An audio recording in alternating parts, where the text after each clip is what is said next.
Welcome to the 15th lecture on representations of finite groups. Today we are going to prove a divisibility theorem that states that if we take any irreducible representation of a finite group, then the degree of the representation divides the order of the group. To prove this result, we need to develop some elementary number theory. So let us begin with this notion of an algebraic number. Recall that a complex number z belonging to C is called an algebraic number if z is root of a polynomial with integer coefficients. Notice that z being an algebraic number is equivalent to saying that it satisfied a polynomial equation with rational coefficient, because we can always cross multiply the denominator, and it turns out that plenty of numbers are algebraic numbers. The set of all algebraic numbers is a subfield of the field of complex numbers, and it's also called the closure of the field of rational numbers. Obviously, all rational numbers are algebraic numbers. Many irrational numbers are also algebraic. For example, square root 2, square root 3, and so on. Square root p, where p is a prime, or p is a square free integer. Notice that the field of algebraic numbers is countable. The field of algebraic numbers is countable, because fixing a degree, there are only countably many polynomials with integer coefficients of that particular degree, and each polynomial has only degree n number of roots in C. In fact, it has all the roots in C because C is algebraically closed. Therefore, the set of all roots of all polynomials of a given degree is again countable. And now you vary the degrees from 0 to infinity, then it's a countable union of countable sets, which is again countable. It's a countable subfield of C which is uncountable. So therefore, there are uncountably many complex numbers which are not algebraic, which are called the transcendental numbers. Since C is uncountable,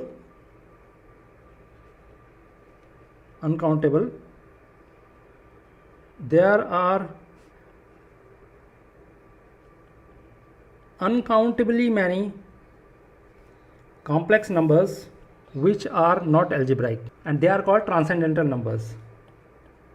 The emphasis of this lecture is on special kind of algebraic numbers called algebraic integers.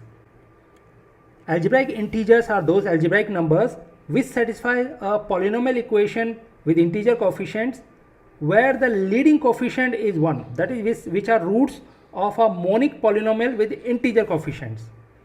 And what we are going to show is character values of any representation, they are algebraic integers. Let us begin with this definition. A complex number z,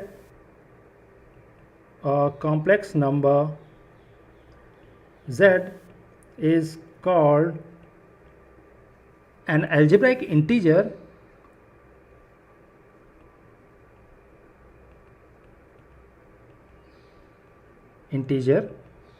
if it is root of a monic polynomial with integer coefficients.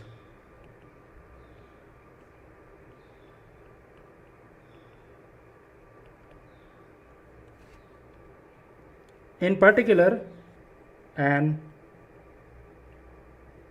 algebraic integer is an algebraic number.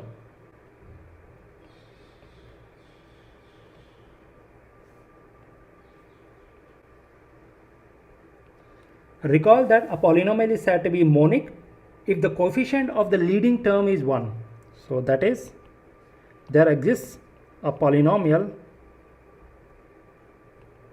let us say fx equals to x power n plus an minus 1 x power n minus 1 plus so on plus a1x plus a0, where all these ai's are in integers and f of z is 0. Coefficient of the leading term is 1. So let us make some observations about algebraic integers. All integers are obviously algebraic integers. If you take any n in z, then the polynomial fx equals to x minus n has n as its root. All the nth roots of unity in C are algebraic integers, because if zeta belongs to C such that zeta to power n is 1, then fx equals to x power n minus 1 has zeta as its root. Let's see another example. If we take any n by n integer matrix, then it has all its eigenvalues in C, because C is algebraically closed, and all eigenvalues are actually algebraic integers. So if A is a n by n matrix with integer entries, and then the characteristic polynomial of A is given by f of x is equals to determinant of this matrix, right, xi minus a, which is a monic polynomial, which is a monic polynomial over Z. Since the characteristic polynomial of a n by n matrix with integer entries is a monic polynomial over integers, all its roots are going to be algebraic integers because they satisfy this equation. Furthermore, if Z is an algebraic integer, then minus Z is also an algebraic integer, and in fact Z bar is also an algebraic integer. So if Z belong to C is an algebraic integer, then so are minus Z and the complex conjugate Z bar. Let's see this. If fx is a monic polynomial over Z such that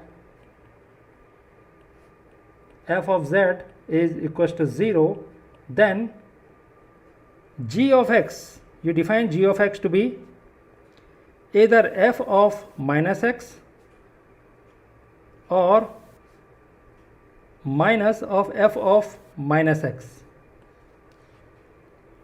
is a monic polynomial with g of minus z is equals to 0. Because if fx is a monic polynomial over integers such that f of z is 0, then take gx to be f of minus x if degree of f is even, and take gx to be minus of f of minus x if degree of f is odd.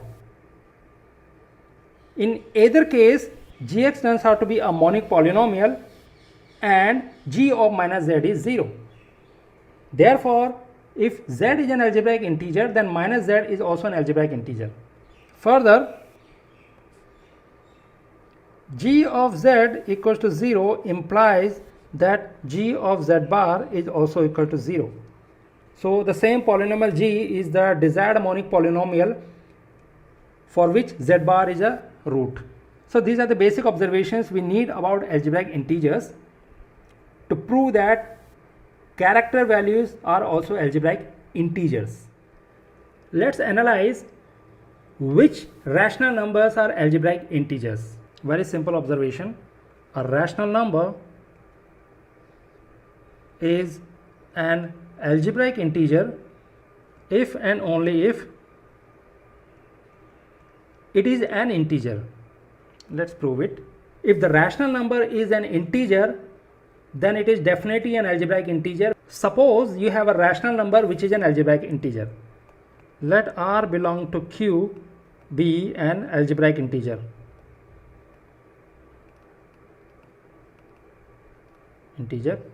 Since R is a rational number, then we can write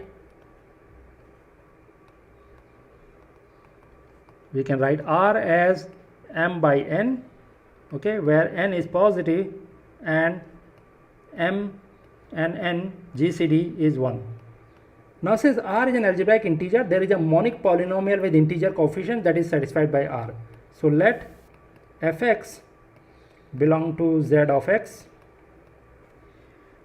be the monic polynomial such that f of R is 0. Let us write the polynomial. So let f of x equals to x to the power k plus ak minus 1 x to the power k minus 1 plus so on plus a1x plus a0, where these ai's are of course integers. Then f of R equals to 0 implies that 0 is same as m by n whole to the power k plus ak minus 1 m by n to the power k minus 1 plus so on plus a1 m by n plus a0. Doing the cross multiplication gives m to the power k can be written as minus of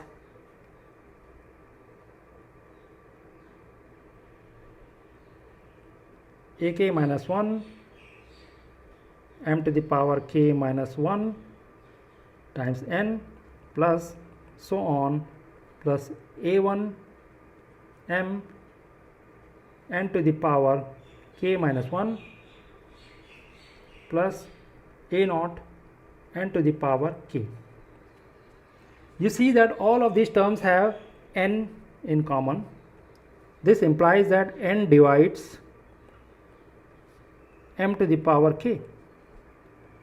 But m and n are co-prime. Since m and n are co-prime, we have that the only possibility is n should be equals to plus or minus 1, which implies that R is in fact an integer. Let's prove a characterization of an algebraic integer, a necessary and sufficient condition for a complex number to be an algebraic integer. A complex number z belonging to C is an algebraic integer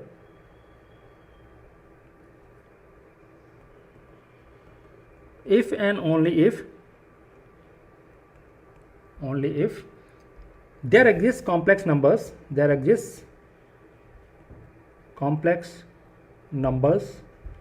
us say y1, y2 and so on, finitely many of them, let us say yt, not all of them 0, such that we can write z into yi can be written as an integer linear combination of these yi's, summation aij yj, where j go from 1 to t, where aij is an integer for all I and j. Let us prove this. Let z belonging to C be an algebraic integer.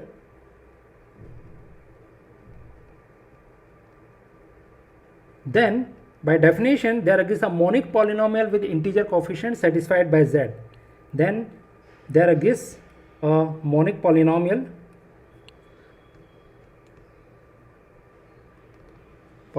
let us call it fx equals to x to the power n plus an minus 1 x to the power n minus 1 plus so on plus a1x plus a0 ai is in z such that f of z is 0.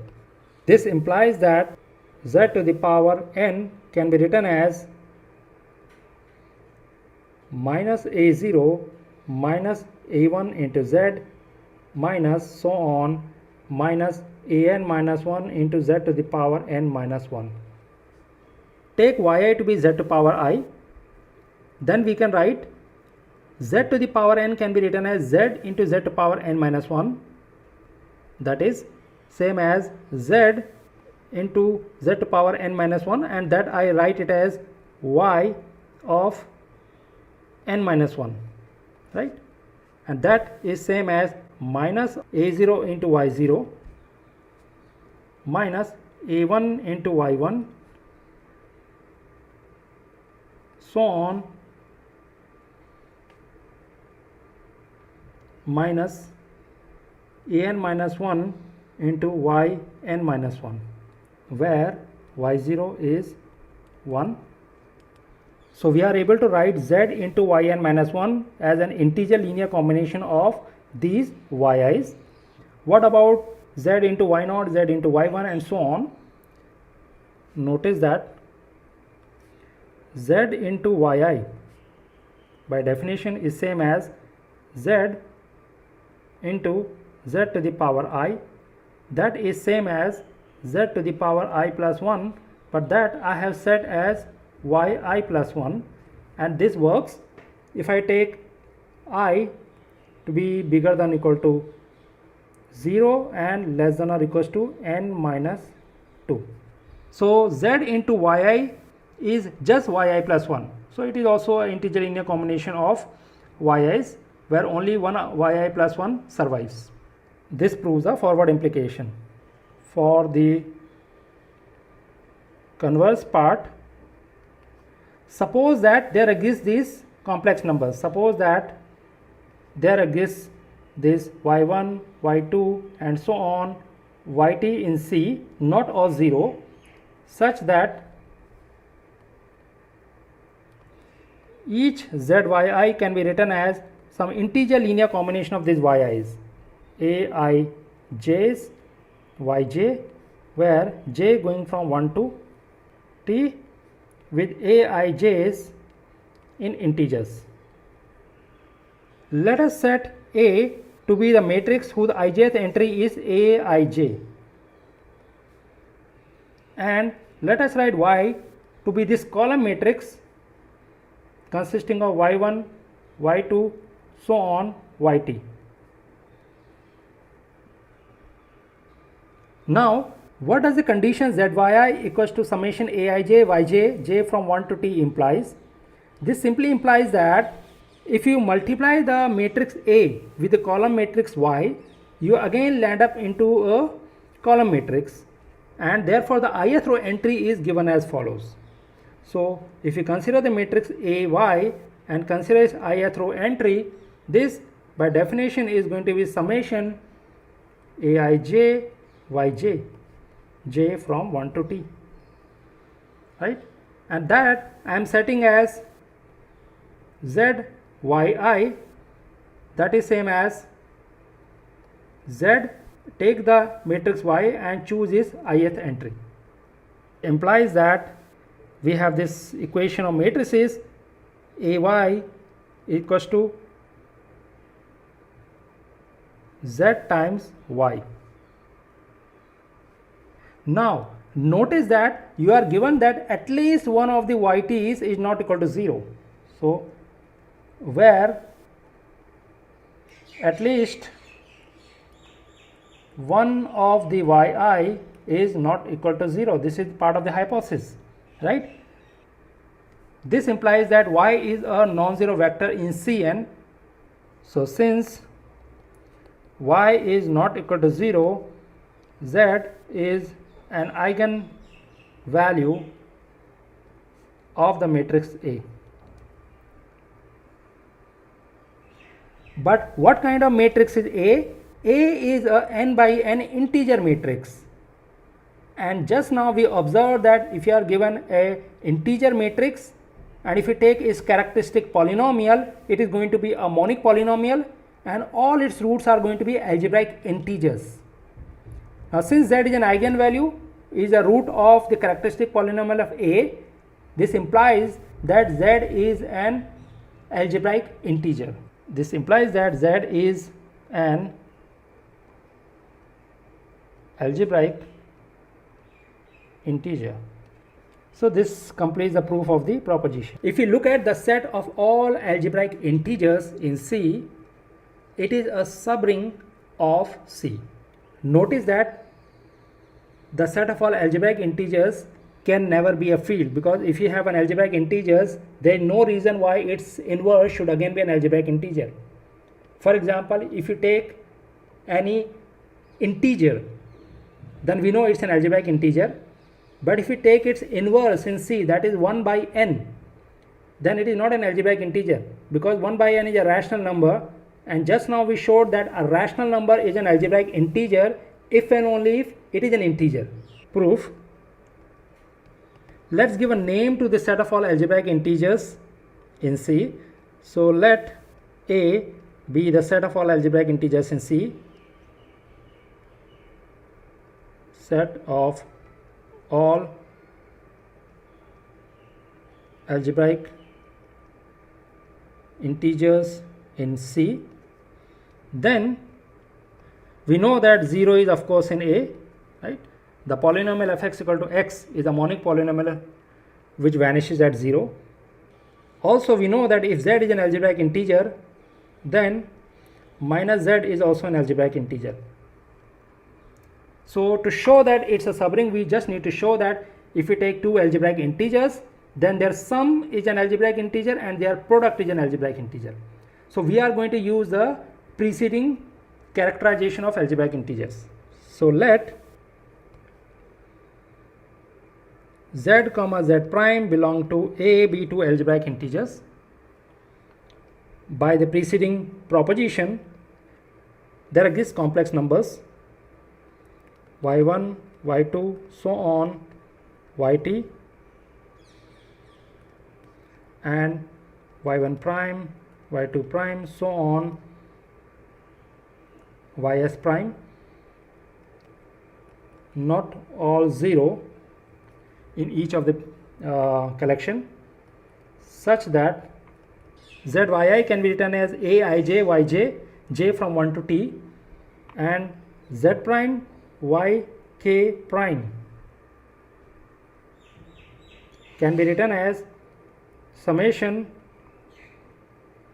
bkj yj prime, where j go from 1 to s, where as in the preceding proposition this aij's and bkj's, they are integers.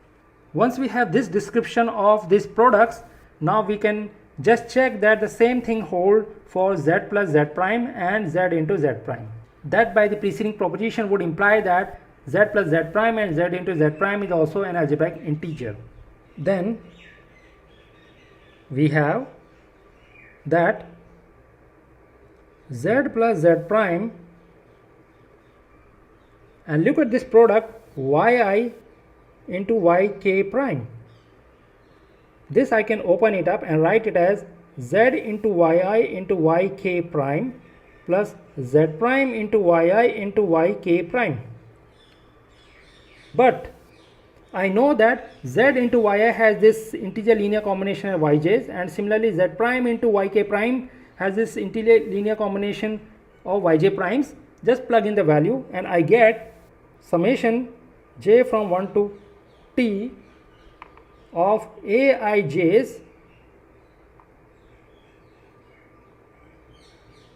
into yj into yk prime plus summation j from 1 to s bkj's yj prime into yi. Thus z plus z prime times yi yk prime has been written as an integer linear combination of yj yk primes. So therefore this new collection of complex numbers not all 0 given by yi yk prime serves the purpose for z plus z prime. That is z plus z prime into yi yk prime is expressed as integer linear combination of elements from the set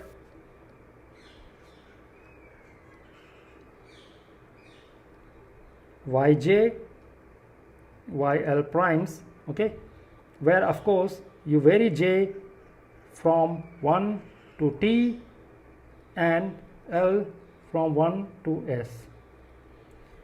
And since at least one of the entry in yj's and one of the entries in yl primes is non-zero, so therefore at least one of the entries in this set is also non-zero. Therefore by the preceding proposition, z plus z prime is also in A. That is, z plus z prime is also an algebraic integer. Similarly, we can write the product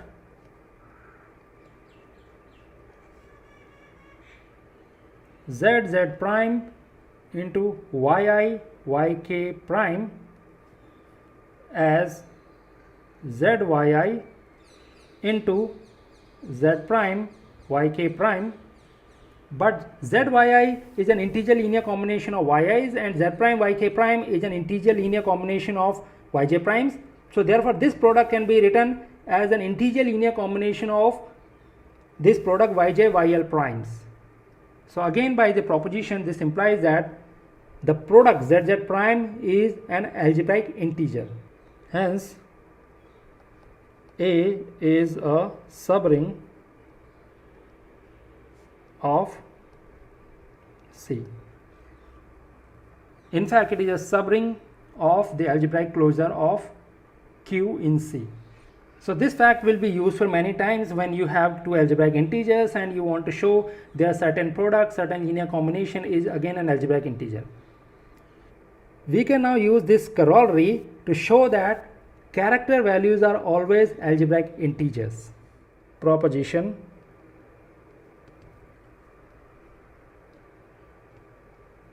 let chi from G to C be a character of a finite group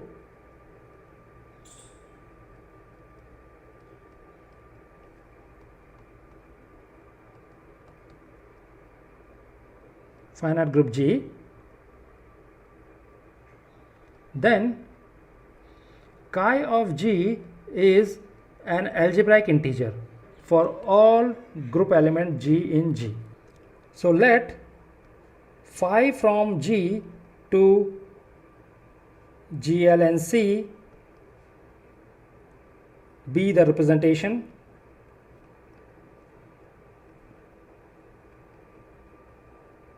of G whose character is chi, whose character is chi, and let M be the order of the group. So if G is an element of the group G, then G to the power M is 1, because order of every element divide order of the group G.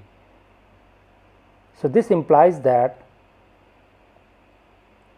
phi of G to the power M is same as phi of G, so on, phi of G M times, okay, which is same as phi of G to the power M. But notice that G to power M is 1, so phi of G to the power m is same as phi of 1, which is the identity matrix. So, that is the matrix phi of G is of order m. My claim is that phi G is a diagonalizable matrix. So, for that, consider this group H the cyclic group of order m and define psi from H to GLNC by psi of the generator 1 bar of Z mod mz to be the matrix phi G. Now, since phi G to the power m is 1, it turns out that psi is a group homomorphism and hence a representation of the group H into GLNC.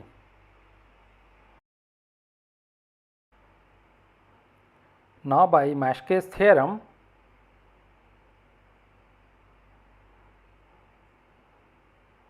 the representation psi is a direct sum of irreducible representations.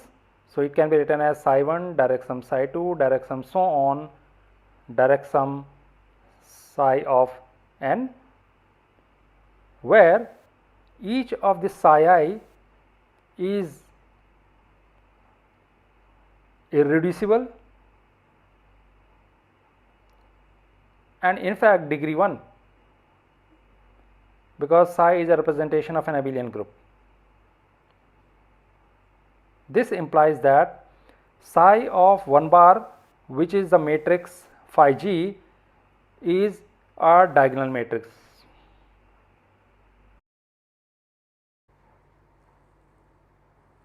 If lambda 1, lambda 2, so on, lambda n are the eigenvalues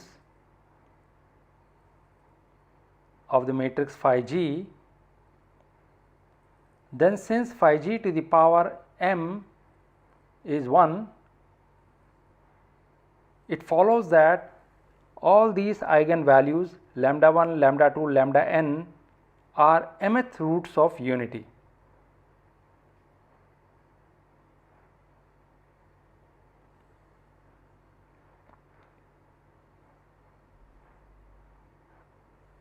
Since we have just shown that roots of unity are algebraic integers,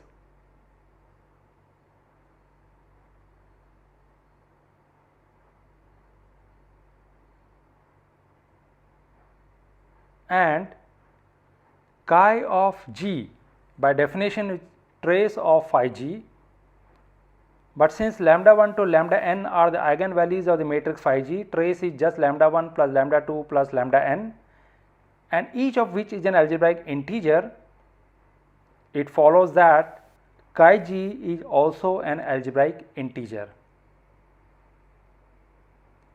This completes the proof of this result.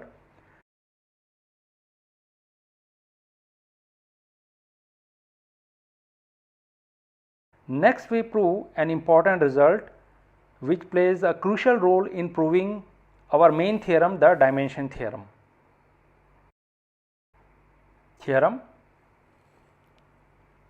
Let phi be an irreducible representation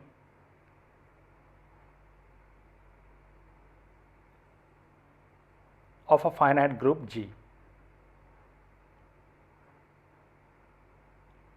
and let us say that D be the degree of this representation of degree D.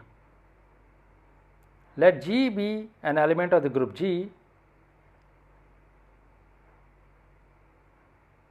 and let Cg be the size of the conjugacy class of G, the number of elements in the conjugacy class of the element G.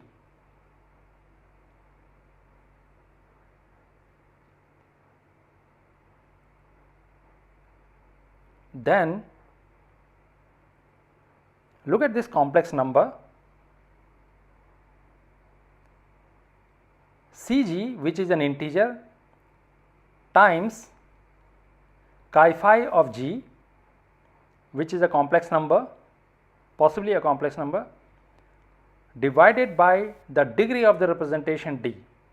This is an algebraic integer.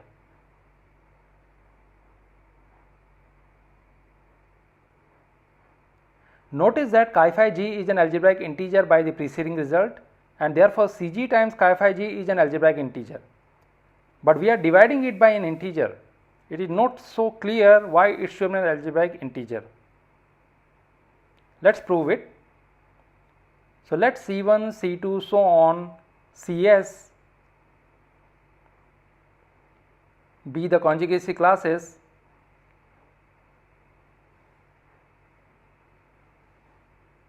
of the group G. Let mod Ci denote the size of the conjugacy class of Ci.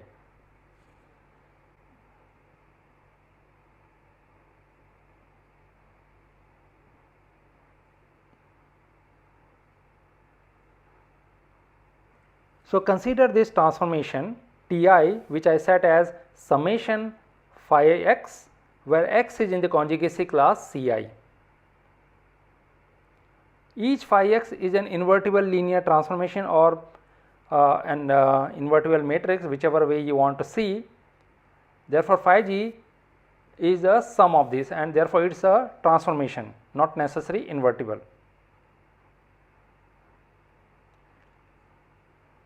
Now, since trace is a class function, therefore it takes a constant value on each conjugacy class. So, let Zi be the value of chi phi on the conjugacy class Ci.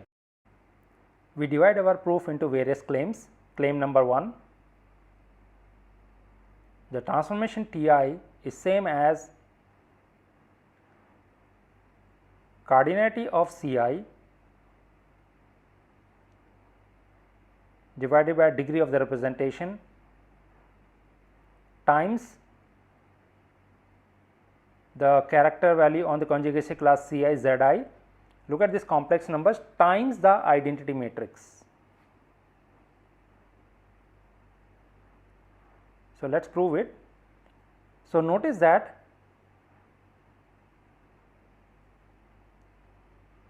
phi g Ti phi g inverse. What is this?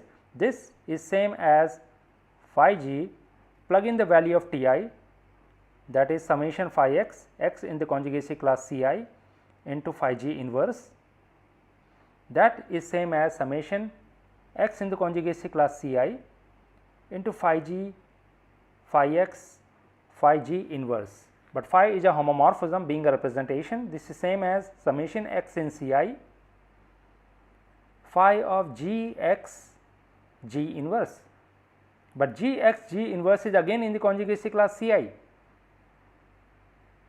Therefore, after relabeling, this can be written as summation phi y y in the conjugacy class Ci, which is again Ti. What does this imply? This implies that Ti is a morphism from phi to phi. Now, since phi is given to be an irreducible representation by Schur's lemma,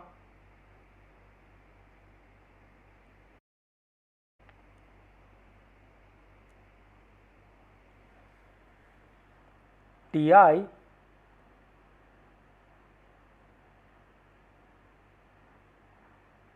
is scalar multiple of the identity. So, Ti is lambda I into I for some lambda I in C.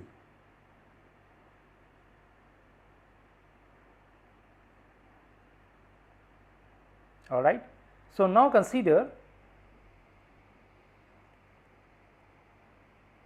d lambda I. This is same as trace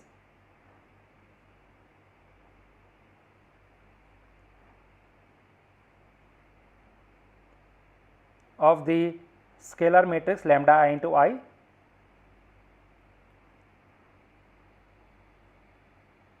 but that is same as trace of Ti, which is same as sum of the traces of phi x as x run in the conjugacy class Ci. So, that is summation of trace of phi x where x is in Ci, which is further same as x is in Ci chi phi of x, but chi phi of x as x in Ci we have set as Zi. So, this is same as Zi times the size of the conjugacy class Ci, that is order Ci times Zi. So, this implies that lambda I is cardinality of Ci into Zi divided by d,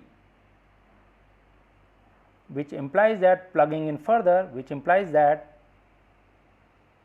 Ti is same as cardinality of Ci into Zi divided by d times the identity matrix.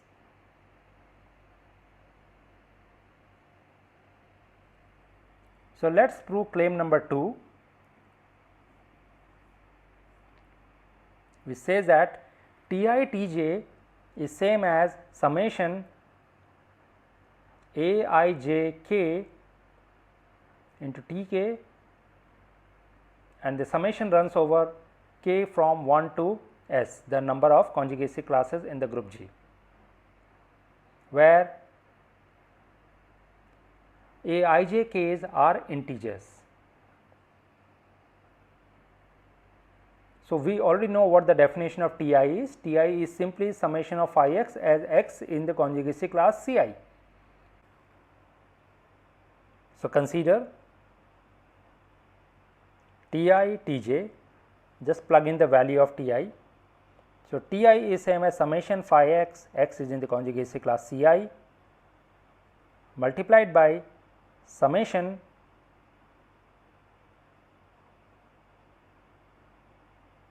phi y, y is in the conjugacy class Cj, but that is same as summation phi x phi y, which is same as phi of x y, because phi is a homomorphism, x is in the conjugacy class Ci, y is in the conjugacy class Cj, which is same as, now what I do is the following. So, it may happen for different entries in Ci and Cj, the product may give the same group element. For example, you may have x and x prime in Ci and y prime in Cj, such that x into y is same as x prime into y prime as group element. So, I want to club such terms together. So, those, when I club these terms together, that will give me some integer coefficients. Thus, we have summation Aij g, g in the group G, and phi sub g, where Aij is an integer which denote the number of ways in which we can write G equals to xy for x in the conjugacy class Ci and y in the conjugacy class Cj.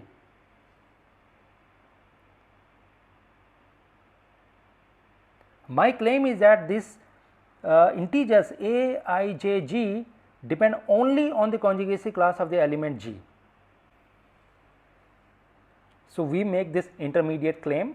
We claim that these integers Aij depends only on the conjugacy class of the element G. That is, if G and G prime are conjugate to each other, then the integer Aij is same as Aij G prime. Let us see how to really understand this integer Aij.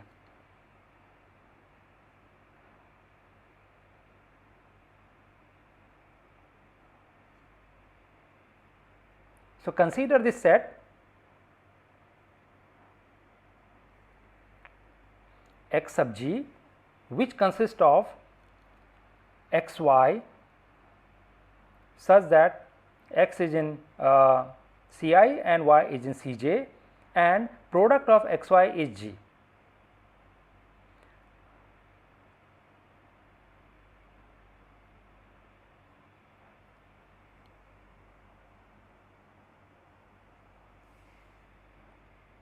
then notice that cardinality of Xg is precisely Aijg.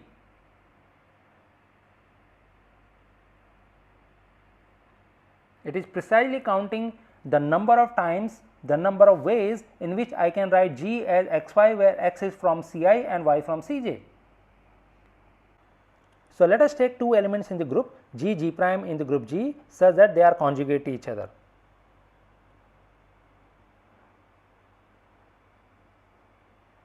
So, there exists an element K in the group G such that G prime can be written as Kg K inverse. Okay. My claim is that cardinality of Xg is same as cardinality of Xg prime. So, I define a map which I claim is a bijection. So, define f from x sub g to x sub g prime by the following. F will take a pair xy and map it to kx k inverse and ky k inverse. Let us see whether this map is well defined.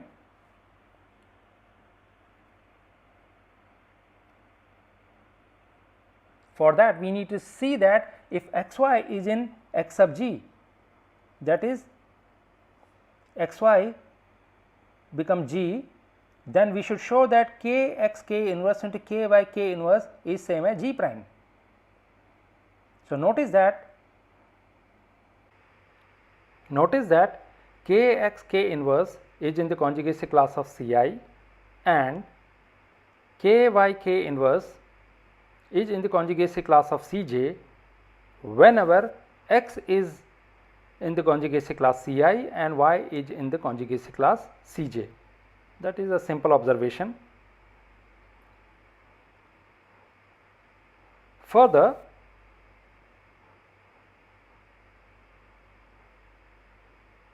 look at this, kx k inverse into ky k inverse is same as kxy k inverse, but xy is g. So, that is same as kg k inverse, but that is same as g prime.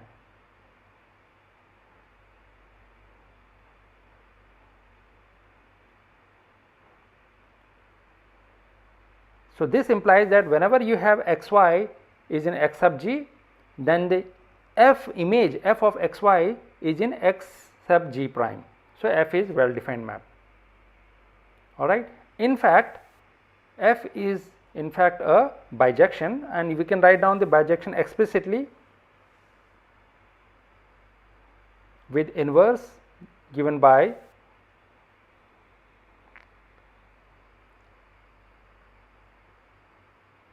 so you take x prime y prime in x sub g prime and just map it to k inverse x prime k and k inverse y prime k, and one can check directly that this map is the inverse of the map f. Hence, cardinality of the set x sub g is same as cardinality of the set x sub g prime. So, therefore, these coefficients a, I, j, g depend only on the conjugacy class of the element g, and we can replace a, I, j, g by a, I, j, k, where k correspond to the conjugacy class C k in which the element g lies. Thus, we can write T I T j as summation a, I, j, g phi g, g is in the group g, that we can. So, now the group is a union of conjugacy classes, therefore, we can rewrite this sum as summation k from 1 to s, where s is the total number of conjugacy classes, then summation a, I, j, g phi g, where g belong to the conjugacy class C k.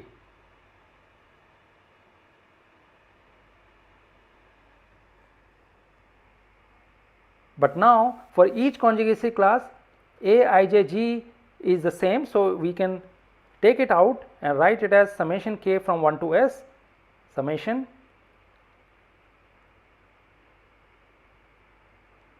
a, I, j, k phi g, g in the conjugacy class Ck. So this coefficient Aijk will come out. This is same as summation k from 1 to s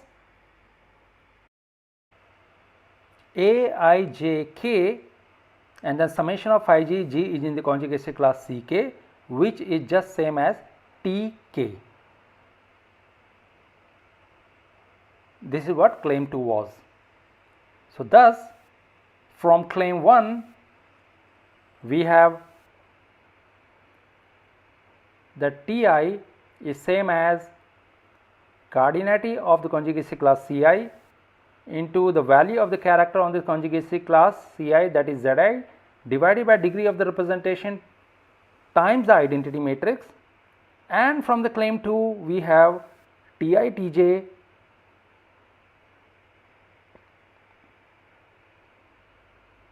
is same as summation Aijk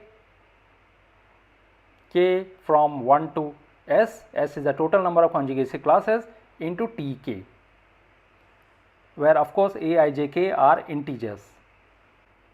Now we substitute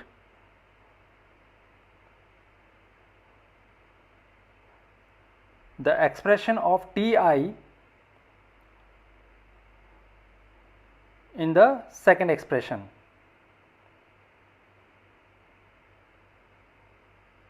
And this gives cardinality of Ci into Zi divided by degree of the representation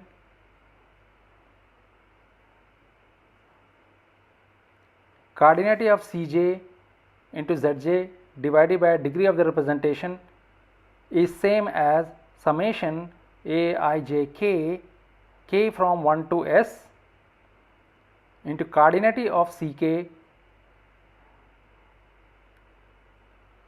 into Zk divided by degree of the representation d. Hence, by the criteria for a complex number to be an algebraic integer, it follows that cardinality of Ci into value of the character on this conjugacy class Ci, that is Zi, divided by d, the degree of the representation, is an algebraic integer. That is cardinality of Ci into Zi divided by d is an algebraic integer. Since at least one of the complex numbers cardinality of Ck into Zk divided by d is non-zero. Why? Because cardinality of Ck is always a positive integer, d, the degree of the representation, is a positive integer, and Zk is a character value on the conjugacy class Ck.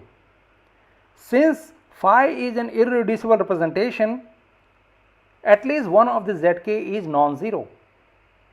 Because phi is an irreducible representation, therefore inner product of its character chi phi with itself is 1, and if Zk is 0 for each conjugacy class Ck, that would imply that chi phi is 0, a contradiction. Therefore, irreducibility of the representation phi guarantees that one of these complex numbers cardinality of Ck into Zk divided by d is non-zero, and we can use the criteria for a complex number to be an algebraic integer. We now prove our main theorem, the dimension theorem. Very nice result. So let phi be an irreducible representation of a finite group G.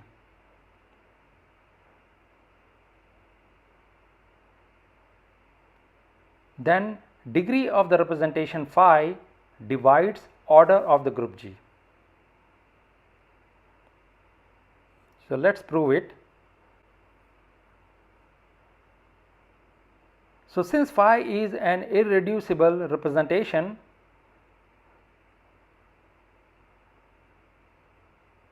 we have that one should be same as the inner product of its character with itself. So 1 equals to chi phi, which is same as 1 by order of the group G summation G in the group G chi phi of G bar. All right, which implies that order of the group G divided by D is same as summation G in the group G chi phi G divided by D chi phi of G bar. Now we will rewrite this sum. So we enumerate the conjugacy classes.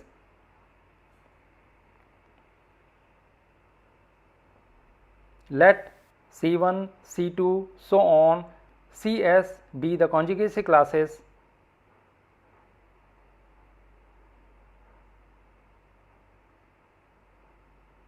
of the group G. Then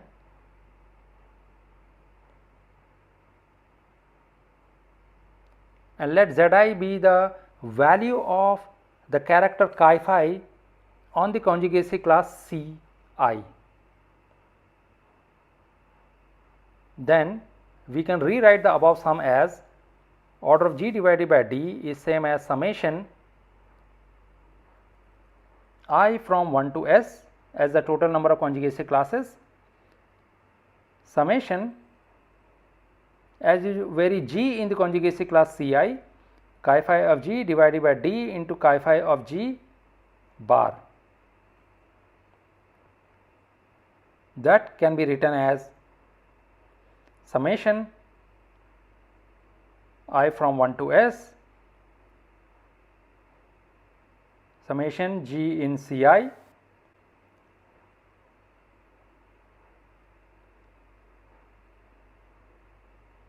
but chi phi of G is Zi on the conjugacy class Ci, so it is Zi of D divided by Zi bar,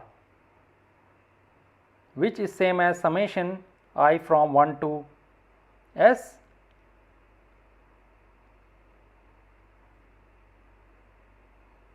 but Zi by D is a constant on the conjugacy class Ci, so it is order of Ci times that constant, so order of Ci into Zi divided by D into Zi bar. What do we get from here? Notice that order of Ci into Zi divided by D is an algebraic integer by the preceding theorem, and Zi are the character values on the conjugacy classes. They are also algebraic integers, which we proved in this lecture, and product of algebraic integers is an algebraic integer, sums of algebraic integers is an algebraic integer. Therefore, the right hand side is an algebraic integer.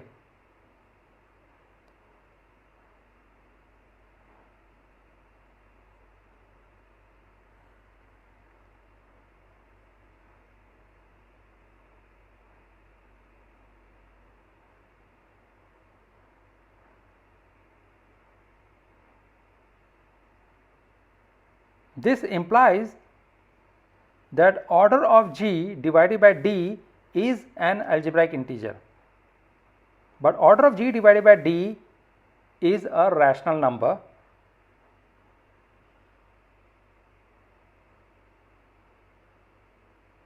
and we know that a rational number is an algebraic integer if and only if it is an integer. Hence, order of G by D is an integer and D divides order of the group G.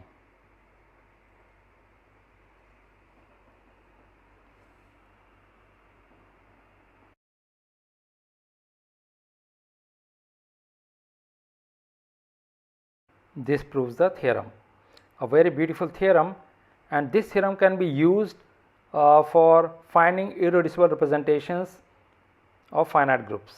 So let me state a generalization of this theorem, which I am not going to prove in this lecture, but we can discuss it during the tutorials. A generalization of the dimension theorem.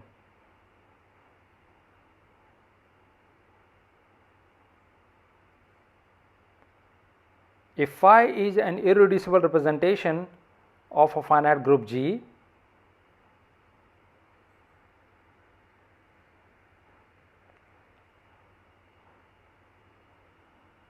then degree of phi divides order of G by center of the group G.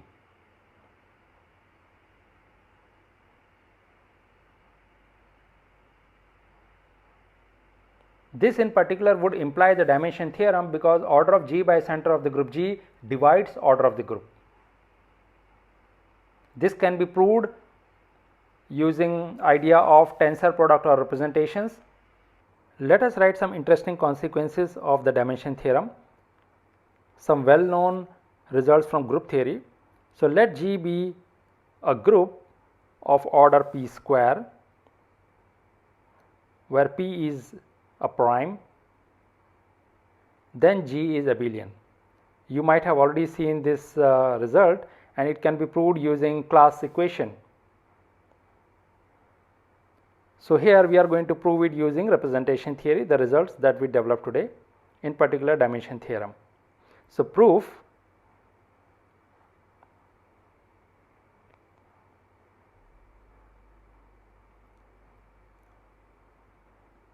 let d1, d2, so on ds be the degrees of irreducible representations of the group G.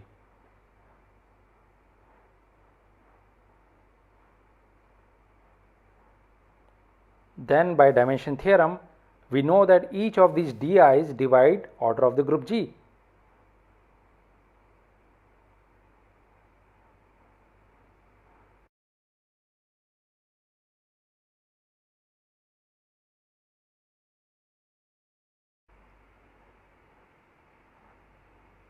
Also recall that if you are given degrees of irreducible representation of a group G, then order of the group G is sums of squares of these degrees. So, order of the group G is d1 square plus d2 square plus so on plus ds square. Now, since these degrees di divide order of the group G by dimension theorem, the possibilities are each di is either 1, p or p square. Let us label this equation order of G equal to d1 square plus d2 square plus ds square as some star.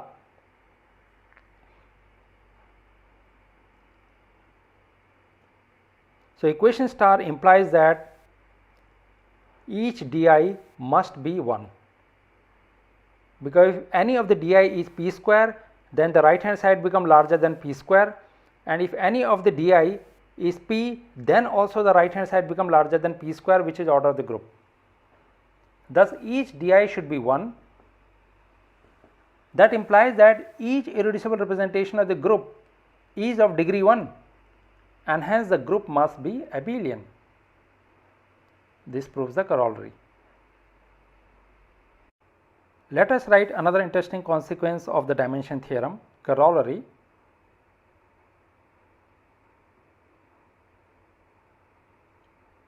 Let P and Q be two primes with P less than Q and Q not congruent to 1 mod P. Then any group of order PQ must be abelian.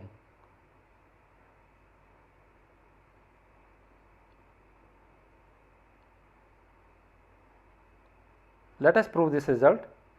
Let d1, d2, so on ds be the degrees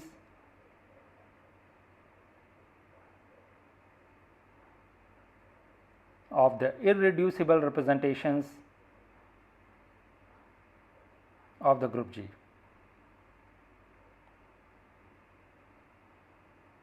Then by dimension theorem again, each of these di divide order of the group G, which is PQ.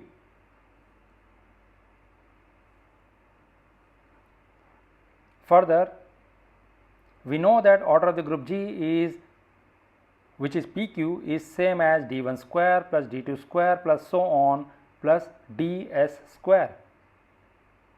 This implies that each of the degree di is either 1 or p, because if any of the degree di is q, then the right hand side become 1 plus q square, which is bigger than p into q, because p is bigger than q, where 1 correspond to degree of the trivial representation, which will be a contradiction. Suppose that G has n degree p representations and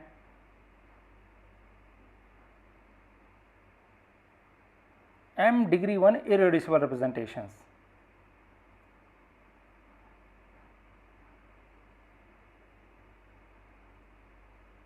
Then PQ, let us call this equation as star, then star gives that PQ is same as m plus p times n times p square. Notice that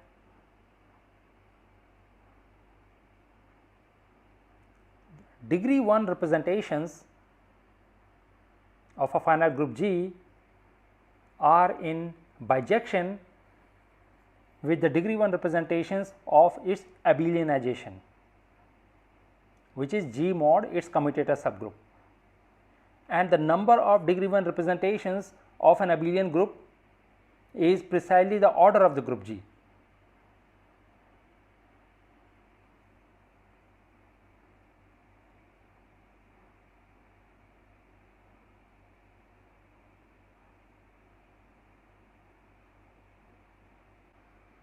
Thus, M is same as order of G mod G prime, which always divides order of the group G. Therefore, M divides order of the group G. But what are the possibilities for M? Further, PQ equals to M plus NP square implies that P divides M. Therefore, what are the possibilities for M? M is either P or PQ. It cannot be Q, because P and Q are distinct primes. This implies that M is P or PQ. If M equals to P, then PQ equals to P plus NP square implies that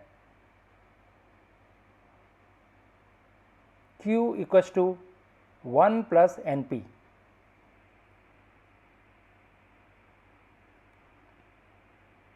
Which implies that Q is congruent to 1 mod P, which is a contradiction.